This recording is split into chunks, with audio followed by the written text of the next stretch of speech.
Hello à tous, c'est Mélo GP et on se retrouve aujourd'hui pour faire un résumé de cette course en Aragon. Commençons par parler transfert.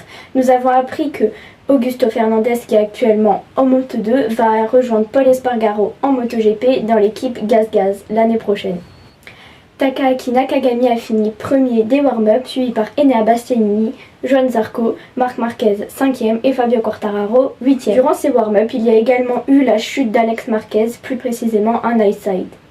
Bien maintenant, passons à la course qui était une sacrée course, on peut le dire, pour la plupart des pilotes. Pour commencer, les pilotes ont pris des pneus hard à l'avant et médium à l'arrière. C'était un sacré premier tour avec dès le troisième virage l'énorme chute de Fabio Quartararo qui nous a fait une très grosse frayeur en mettant du temps à se relever et en restant agenouillé au bord de la piste. Mais heureusement notre Français va bien, il a des brûlures au torse, il boite un peu mais ça va. Il sera donc présent au Grand Prix du Japon la semaine prochaine mais n'est plus qu'à 10 points d'avance sur Pecco Bagnaia.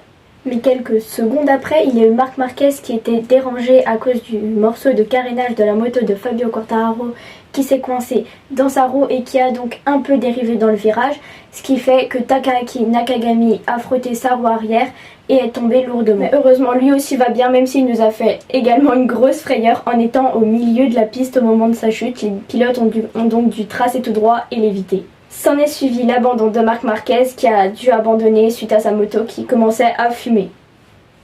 Bien après toutes ces frayeurs, passons au podium. Le gagnant est Enea Bastianini suivi de Pecco Bagnaia et de Aleix Espargaro. Johann Zarco a terminé 8e et Fabio Quartararo et Marc Marquez ont donc dû abandonner la course. Nous avons également appris que Ducati était cette année champion du monde constructeur. Franchement, c'est pas étonnant vu les performances que Ducati a fait cette année. A bientôt pour de nouvelles infos GP.